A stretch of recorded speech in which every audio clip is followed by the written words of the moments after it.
Join me as I face one of my biggest fears and discover some unexpected life lessons. Welcome to day 7.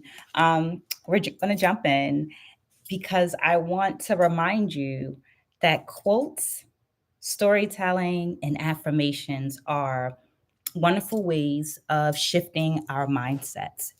And so let's jump into a quote. Feel the fear and tell yourself the truth.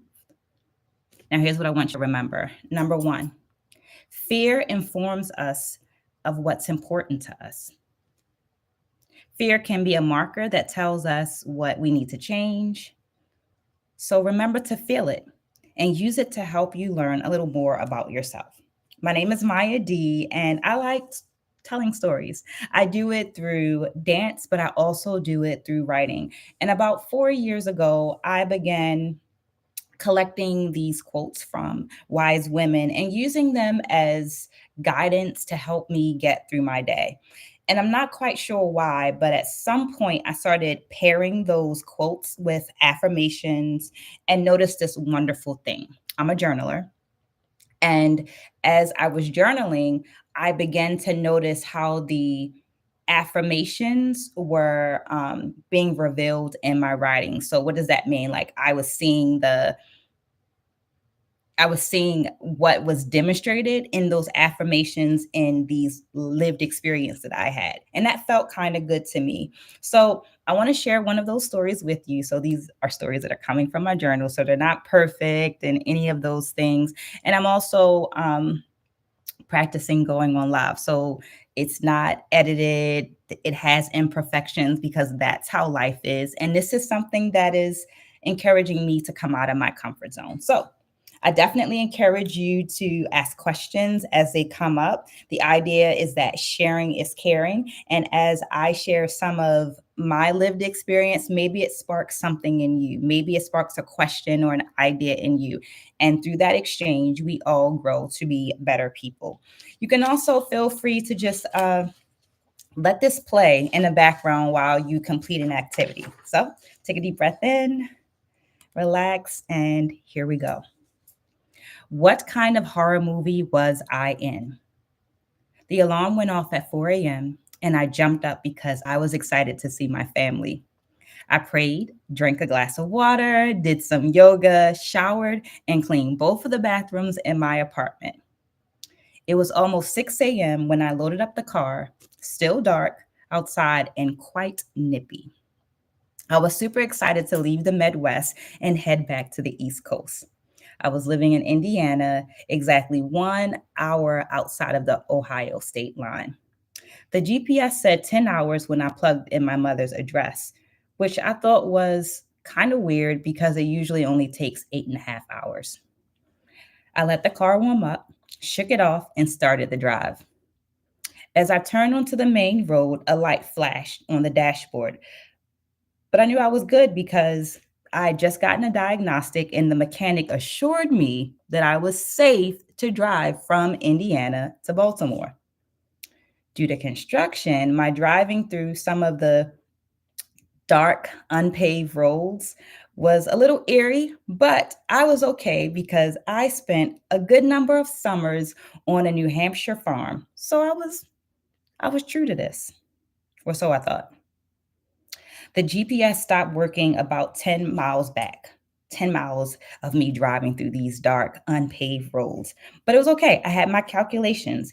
And because of my calculations, I knew that I needed to spend about, oh, I lost my place.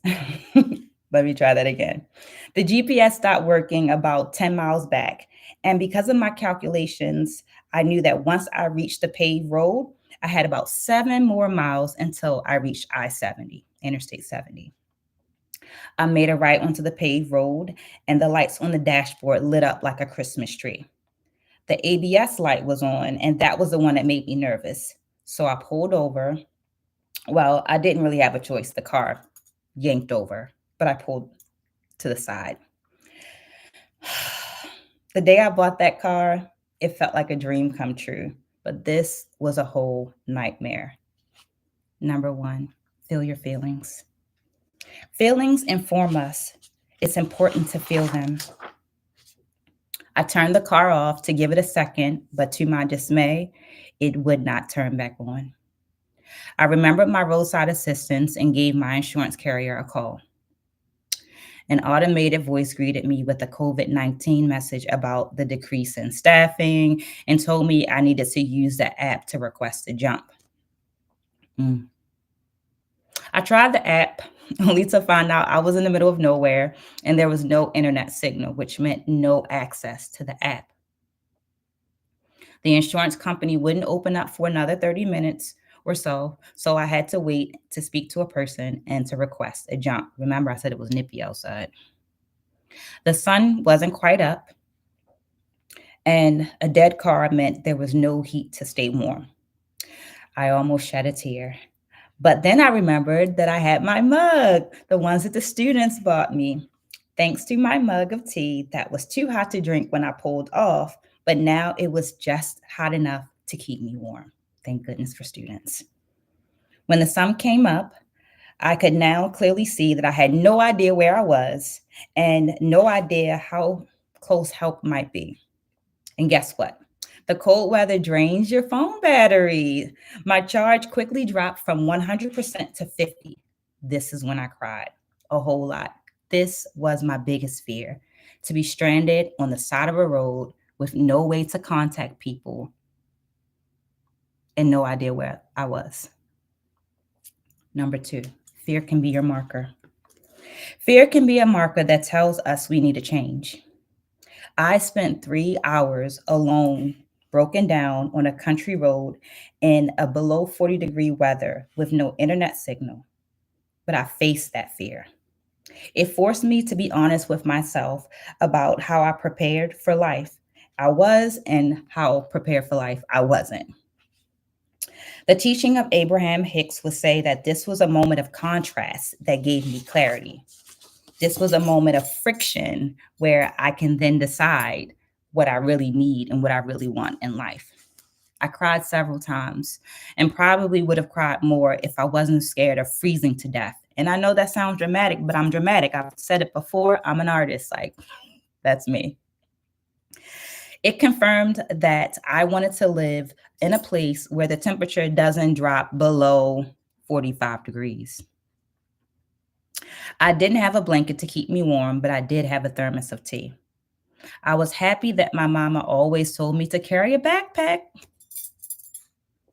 I felt grateful for all of those times I got stuck in the Facebook hole of the red table because it was in one of those red table episodes that Jada Pinkett, mentioned having sneakers in her backpack. And because of that, I had sneakers in my backpack. I was ready to walk, even if I had no idea where I was walking to. I could do it. Feel it and use it. Feel it and use it to help you learn more about yourself. As my tears fell, I thanked my ancestors for protecting me, and I asked what I had missed. In this space, what lesson did I miss? What opportunity did I miss? Where do I need some more clarity? In my moment of honesty, I realized that there were some places that I had settled rather than going for what I wanted. I love my job in the Midwest, but it was not exactly what I wanted. There was a piece of me that settled for that job because I couldn't get what I wanted. That fearful day made me face the fact of the truth of my life. And now I'm making better choices. In the words of the wise Jennifer Lewis, feel the fear and tell yourself the truth. Feelings inform us. It's important to feel them.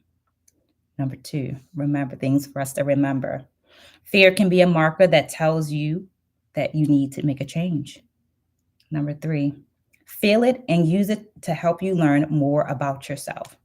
So when I'm sitting there on this side of the road for all of these hours, right, I have nothing but myself.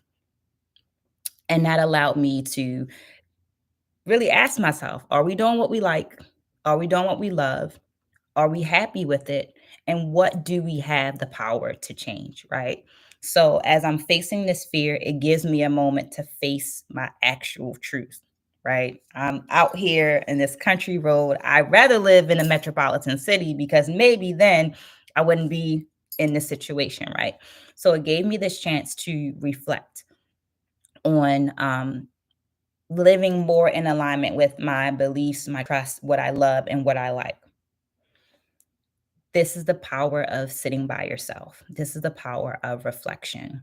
And I would love to hear about a time you faced a fear and what you learned from it. Because as I've mentioned, this is about sharing. Sharing is caring. And my thought is that as we share information with one another, we all grow because we are able to shift our mindsets and find that we are not necessarily stuck in situations. There's an opportunity to make a change.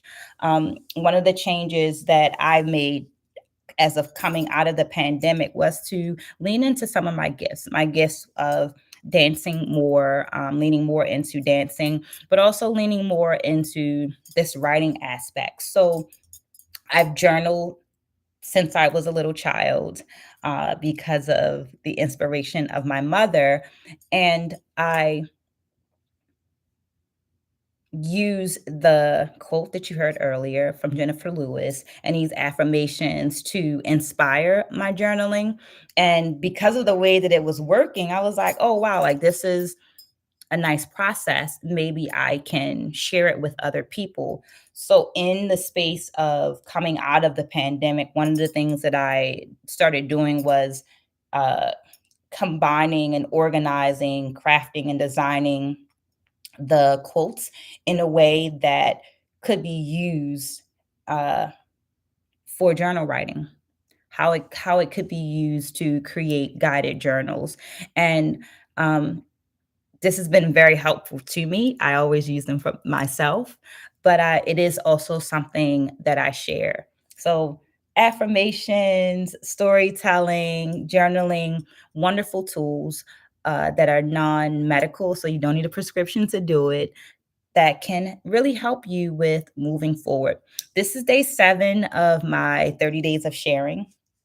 And each of these days, it'll be around this time, I'll come in and I'll share another story from my lived experience with the desire and the interest of you engaging with me, asking questions that I can respond to, and also facing a fear because the while I do like to dance, I can say that coming on live and talking without practice, I'm literally coming in from work, opening up this laptop and going, um, is a push out of my comfort zone. But what's that saying? Like, the life that you want is right outside of your comfort zone. So this is part of me pushing through my comfort zone to have a better life on the other side. I hope that this story time, this inspiration was inspirational to you. I hope that you've taken something from this, and I hope that you join me tomorrow for day 8. Have a wonderful day. Check out those details. There's some great stuff in there, and I'll see you soon. Bye bye.